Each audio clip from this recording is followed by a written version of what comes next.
Clip number 890۔ اس clip میں آپ قرآن پاک کی سورہ حج کی آیت نمبر 38 سے 40 تک کی تلاوت، ترجمہ اور تفسیر قرآن صراط الجنان سماعت فرمائیں گے۔ بسم اللہ الرحمن الرحیم۔ ترجمہ، اللہ کے نام سے شروع جو نہایت مہربان رحمت والا ہے۔ ان اللہ یدافع عن الذین آمنوا ان اللہ لا يحب كل خوان کفور۔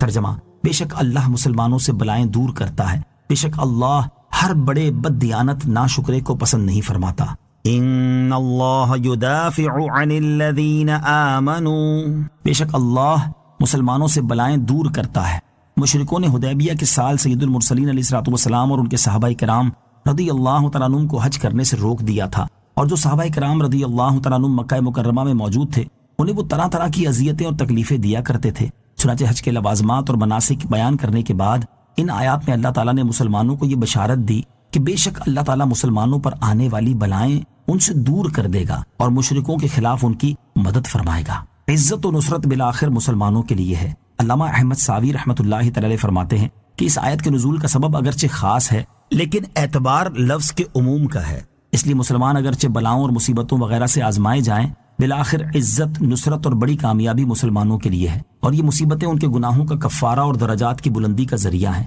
خیال رہے کہ نیک اعمال کی برکت سے یہ محبوب بندوں کے طفیل اور بارہا محض اپنے کرم سے اللہ تعالیٰ دنیا میں بھی مسلمانوں سے بلائیں ٹالتا ہے اور آخرت میں بھی ٹالے گا، جیسا کہ قرآنی آیات اور صحیح احادیث سے ثابت ہے۔ ان اللہ لا يحب كل خوان کفور، بے شک اللہ ہر بڑے بد دیانت ناشکرے کو پسند نہیں فرماتا، یعنی اللہ تعالیٰ ان کفار کو پسند نہیں فرماتا جو اللہ تعالیٰ اور اس کے حبیب علیہ الصلوۃ والسلام کے ساتھ کفر کر کے ان کی خیانت اور خدا کی نعمتوں کی ناشکری کرتے ہیں، اور اللہ تعالیٰ انہیں اس عمل پر سزا دے گا۔ اذن للذین یقاتلون بأنہم ظلموا وَإِنَّ اللَّهَ عَلَى نَصْرِهِمْ لَقَدِيرٌ۔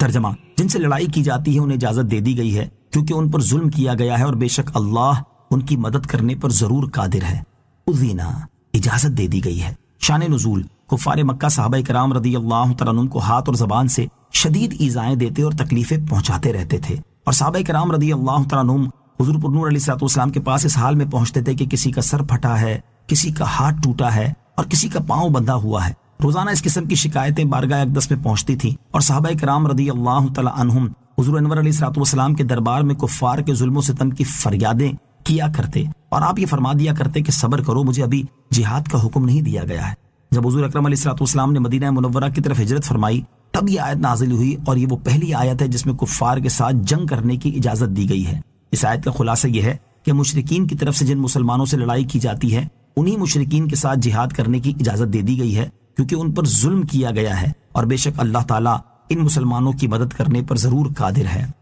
الذین اخرجوا من دیارہم بغیر حق الا ان یقولوا ربنا اللہ ولولا دفع اللہ الناس بعضهم ببعض لهدمت صوامع وبيع وصلوات ومساجد لهدمت صوامع وبيع وصلوات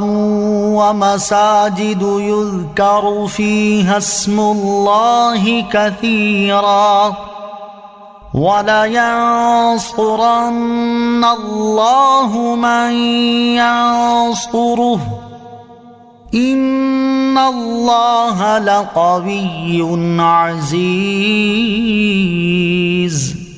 ترجمہ، وہ جنہیں ان کے گھروں سے ناحق نکال دیا گیا صرف اتنی بات پر کہ انہوں نے کہا ہمارا رب اللہ ہے، اور اگر اللہ آدمیوں میں ایک کو دوسرے سے دفع نہ فرماتا تو ضرور عبادت گاہوں اور گرجوں اور کلیساؤں اور مسجدوں کو گرا دیا جاتا جن میں اللہ کا کثرت سے ذکر کیا جاتا ہے، اور بے شک اللہ اس کی ضرور مدد فرمائے گا جو اس کے دین کی مدد کرے گا، بے شک اللہ ضرور قوت والا، غلبے والا ہے۔ الذین اخرجوا من دیارہم بغیر حق،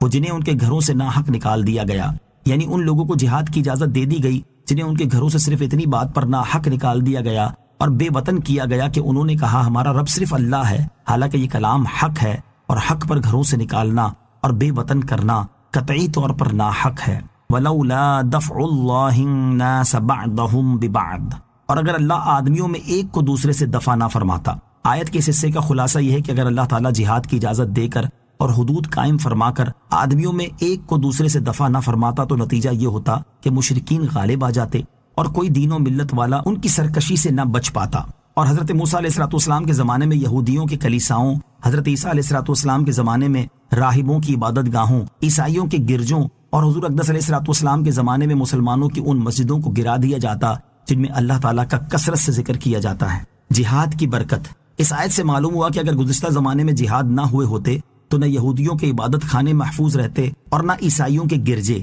ہر زمانے میں جہاد کی ایک برکت یہ ہوئی کہ لوگوں کی عبادت گاہیں محفوظ ہو گئیں، لیکن یہاں یہ یاد رہے کہ اب ہمارے زمانے میں گرجوں وغیرہ غیر مسلموں کی عبادت گاہوں کا اس اعتبار سے کوئی احترام نہیں کہ وہ کوئی مقدس جگہ ہیں، صرف یہ ہے کہ اسلامی ملک میں غیر مسلموں کو اپنی عبادت گاہیں بنانے کی اجازت ہے اور ہم انہیں اس معاملے میں چھیڑیں گے نہیں، اور نہ ہی مسلمانوں کو حق ہوگا کہ بلا وجہ دوسروں کے عبادت خانے گرائیں۔ ہمیں ہماری شریعت کا حکم یہ ہے کہ ہم کافروں کو اور ان کے دین کو ان کے حال پر چھوڑ دیں اور اسلام کا پیغام ان کی عبادت گاہیں گرا کر نہیں بلکہ دعوت و تبلیغ کے ذریعے دیں۔ وَلْيَنْصُرَنَّ اللَّهُ مَنْ يَنْصُرُهُ، اور بے شک اللہ تعالیٰ اس کی ضرور مدد فرمائے گا جو اس کے دین کی مدد کرے گا۔ ارشاد فرمائے گا جو اللہ تعالیٰ کے دین کی مدد کرے گا اللہ تعالیٰ اس کی ضرور مدد فرمائے گا۔ چنانچہ اللہ تعالیٰ نے اپنا یہ وعدہ پورا فرما دیا اور مہاجرین و انصار رضی اللہ تعالیٰ عنہم کو عرب کے سرکش کافر سرداروں پر غلبہ عطا فرمایا، پھر ایران کے کسرا اور روم کے کیسر پر غلبہ عنایت کیا اور ان کی سرزمین اور شہروں کا مسلمانوں کو وارث بنا دیا۔